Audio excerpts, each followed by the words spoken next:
అలానే మిసేశ్వరరావు, ఏ దేశానిదైనా ఆర్థిక పరిస్థితిని రెండు అంశాల్లో కొలుస్తారు. ఒకటి బంగారం నిల్వలు ఎంత ఉన్నాయి, రెండు విదేశీ మారక నిల్వలు ఎన్ని ఉన్నాయి. ఈ రెండు బేస్ చేసుకొని ఆ దేశానికి సంబంధించిన ఆర్థిక పరిస్థితి ఎలా ఉంది, ఆర్థిక వ్యవస్థ ఎలా ఉంది అనే దాని మీద ఒక అంచనాకి వస్తూ ఉంటారు ఆర్థికవేత్తలు. ప్రపంచ దేశాల్లో ఆయా దేశాల ఆర్థిక పరిస్థితి ఎలా ఉంది అనే దానికి ఈ రెండు కొలమానాలు.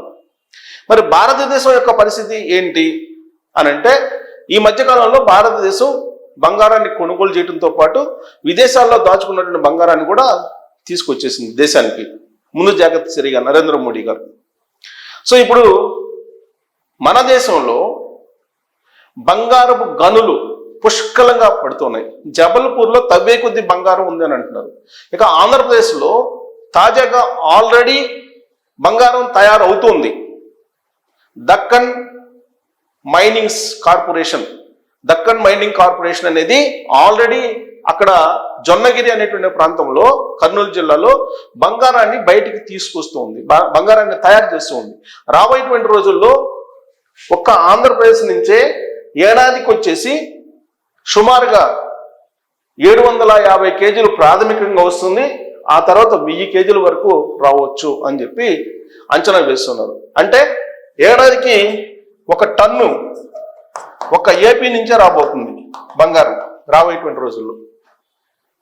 ఇక ప్రధానంగా భారతదేశంలో మధ్యప్రదేశ్లో కానీ, ఛత్తీస్గఢ్లో కానీ, జార్ఖండ్లో, ఉత్తరప్రదేశ్లో, ఆంధ్రప్రదేశ్లో బంగారపు గనులు అనేకం ఉన్నాయని చెప్పి సర్వే ఆఫ్ ఇండియా తేల్చింది. ఇప్పుడు సర్వే చేసి తేల్చింది. ఆ రాష్ట్రాల్లో ఏ ప్రాంతాల్లో ఈ గనులు ఉన్నాయి అనేది నేను మీకు స్పష్టంగా చెప్తాను.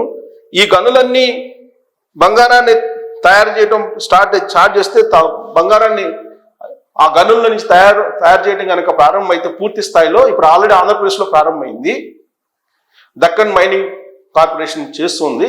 అలాగే మిగతా రాష్ట్రాల్లో కూడా చేరిస్తే అసలు దిగుమతి అనేది అవసరం లేదు భారతదేశానికి. భారతదేశంలో తయారవుతున్నటువంటి బంగారాన్నే విదేశాలకు అమ్మొచ్చు, ఆ పరిస్థితి వస్తుంది రాబోయే రోజుల్లో భారతదేశానికి. ఇప్పుడు బంగారాన్ని దిగుమతి చేసుకుంటున్నటువంటి కారణంగా వాణిజ్య లోటు అనేది ఎక్కువ పెరిగిపోతుంది. దాంతో విదేశీ మారక నిల్వలు తరిగిపోతున్నాయి. సో బంగారం నిల్వలు పెంచుకోవాలంటే విదేశీ మారక నిల్వల్ని తగ్గించుకోవాల్సి వస్తుంది. బట్ బంగారం నిల్వలు, విదేశీ మారక నిల్వలు రెండు ఉంటే కనుక ఆ దేశం యొక్క ఆర్థిక పరిస్థితి బాగుంది అని చెప్పి లెక్క. కానీ ఆ పరిస్థితి భారతదేశానికి లేదు.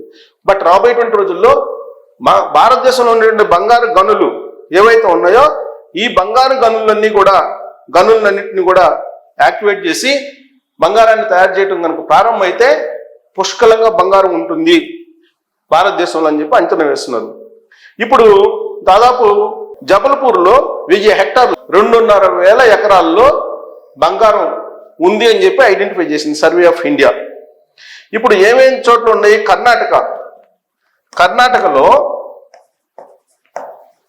కర్ణాటక రాష్ట్రంలో హుట్టి అనేటువంటి ప్రాంతంలో బంగారపు గనులు ఉన్నాయి. హుట్టి అనేటువంటి ప్రాంతంలో ఇక్కడి నుంచి ఏడాదికి 1.8 టన్నులు వస్తుందని చెప్పి లెక్కేస్తున్నారు. ఆంధ్రప్రదేశ్ నుంచి 1 టన్ను, కర్ణాటకలోని హుట్టి నుంచి 1.8 టన్నులు ఏడాదికి వస్తుందని చెప్పి చెబుతున్నారు. ఇక కేజీఎఫ్ దాదాపు 2000 సంవత్సరాల చరిత్ర కలిగినటువంటి కేజీఎఫ్, దాని నుంచి 800 టన్నుల బంగారాన్ని ఆల్రెడీ తీశారు 2001 వరకు.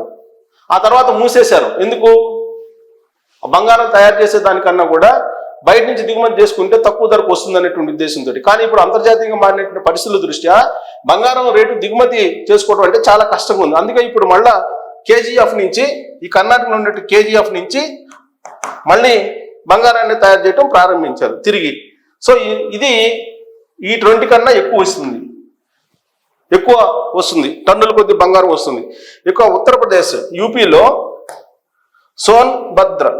సోన్భద్ర అనేటువంటి ప్రాంతంలో ఇక్కడ బంగారం తవ్వకాలు చేస్తే కనుక బంగారం విరివిగా లభిస్తుందని చెప్పేసి అంచనా వేస్తున్నారు.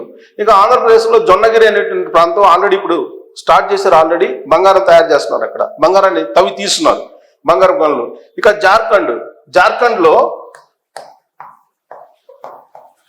జార్ఖండ్లో ఏంటి? తూర్పు సింగమం అని ఈ ప్రాంతం, తూర్పు సింగ్ భూమ్ ఈ ప్రాంతంలో గనులు ఉన్నాయని చెప్పేశాడు. ఇక కర్ణాటకలోని గడక్, కర్ణాటకలో చాలా ప్రాంతాల్లో ఉంది గడక్ అనేటువంటి ప్రాంతంలో అక్కడ ఉన్నాయి గనులు. ఇక చిత్తూరు జిల్లాలో ఉన్నాయి. జబల్పూర్లో అయితే విరివిగా లభిస్తుంది తవ్వే కొంది బంగారం. సో ఇవన్నీ కనుక అయితే కనుక ఏడాదికి వచ్చేసి కనీసం 100 టన్నులు బంగారం ఒక్క భారత్లోనే మనం తయారు చేసుకోవచ్చు, భారత్లోనే తవ్వి తీయచ్చు 100 టన్నుల బంగారం అని చెప్పి అంచనా వేస్తుంది సర్వే ఆఫ్ ఇండియా. సో ఇప్పుడు ఆల్రెడీ నేను చెప్పాను కదా, దక్కన్ మైనింగ్స్ కార్పొరేషన్ ఆల్రెడీ ఆంధ్రప్రదేశ్లో తయారు చేస్తుంది. మిగిలిన ప్రాంతాల్లో కూడా ఇప్పుడు గ్లోబల్ టెండర్ పిలిచి బంగారం తవ్వకాలని ప్రారంభించింది భారతదేశం.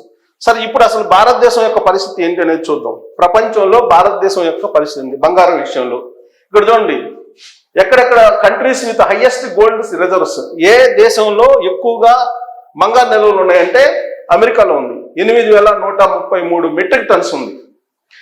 జర్మనీలో ఆ తర్వాత రెండో ప్లేస్లో జర్మనీ ఉంది, 3,355 మెట్రిక్ టన్స్ ఉంది. ఇటలీలో 2,452 మెట్రిక్ టన్స్ ఉంది. ఫ్రాన్స్లో 2,437 మెట్రిక్ టన్స్ ఉంది. రష్యాలో 2,299 మెట్రిక్ టన్స్ ఉంది. చైనాలో 2,011 మెట్రిక్ టన్స్ ఉంది. స్విట్జర్లాండ్లో 1,040 మెట్రిక్ టన్స్ ఉంది. జపాన్లో 846 మెట్రిక్ టన్స్ ఉంది. ఇండియాలో 787 మెట్రిక్ టన్స్ బంగారం ఉంది. ఇది ఇప్పటి వరకు మనకి 2023 సోర్స్ ప్రకారం ఈ డేటా ఆల్రెడీ వచ్చింది. ఈ డేటా ప్రకారం మన మెట్రిక్ టన్స్ 787 మెట్రిక్ టన్స్ ఉంది. మరి largest economies by share of జీడిపిలో మనం ఎక్కడ ఉన్నాం చూడండి. జీడిపిలో 4వ ప్లేస్లో ఉన్నాం. బంగారం నిల్వల్లోనేమో మనం ఎక్కడో ఉన్నాం, 1, 2, 3, 4, 5, 6, 7, 8, 9వ ప్లేస్లో ఉన్నాం బంగారం నిల్వల్లో. జీడిపిలోకి వచ్చేటప్పటికి మనం 4వ ప్లేస్కి వచ్చాం. అంటే ఆర్థిక వ్యవస్థ అభివృద్ధి రేటుకు వచ్చేటప్పటికి 4వ ప్లేస్లో మనం ఉన్నాం. ఇక ఫారిన్ ఎక్స్చేంజ్, నేను ఇందా చెప్పాను, విదేశీ మారక నిల్వలు, ఫారిన్ ఎక్స్చేంజ్ రిజర్వ్స్, విదేశీ మారక నిల్వలు తీసుకుంటే చైనాలో హైయెస్ట్ ఉన్నాయి. ఇక్కడ చూడండి, డాలర్స్ 3,160 బిలియన్ డాలర్స్ ఉంది. జపాన్లో వచ్చేసి 1,280 బిలియన్ డాలర్స్ ఉంది. ఇండియాలో 780 బిలియన్ డాలర్స్ మాత్రమే ఉంది. సో అంటే మనం బంగారం నిల్వల్లో అలాగే విదేశీ మారక నిల్వల్లో వెనకబడి ఉన్నాం. చైనా కంటే బాగా వెనకబడి ఉన్నాం. రష్యా మనకన్నా వెనకబడి ఉంది విదేశీ మారక నిల్వల్లో. 650 బిలియన్ డాలర్స్ ఉన్నాయి. అక్కడ రష్యాలో యుద్ధం జరుగుతుంది కాబట్టి. సౌదీ అరేబియాలో 560 బిలియన్ డాలర్స్ ఫారిన్ రిజర్వ్స్ ఉన్నాయి. అలాగే హాంకాంగ్లో 520 బిలియన్ డాలర్స్ ఉంది. సింగపూర్లో 520 బిలియన్ డాలర్స్ ఉంది. బ్రెజిల్లో 470 బిలియన్ డాలర్స్ ఉంది. సో విదేశీ మారక నిల్వల్లో కొంచెం మెరుగ్గా ఉన్నాం కంపేర్ చేస్తే, మిగతా దేశాల కంటే పోలిస్తే చైనా కంటే వెనుకబడి ఉన్నాం. వెరాస్ బంగారం విషయంలో మాత్రం బాగా వెనుకున్నాం. అందుకే బంగారాన్ని కొనుగోలు చేస్తుంది భారతదేశం. బంగారాన్ని కొనుగోలు చేస్తుంది టన్నుల కొద్ది ఈ మధ్యకాలంలో కొనుగోలు చేసేటువంటి కార్యక్రమంలో ఉంది. అందుకే బంగారం రేటు దేశీయ అవసరాలకి సరిపడా లేదు.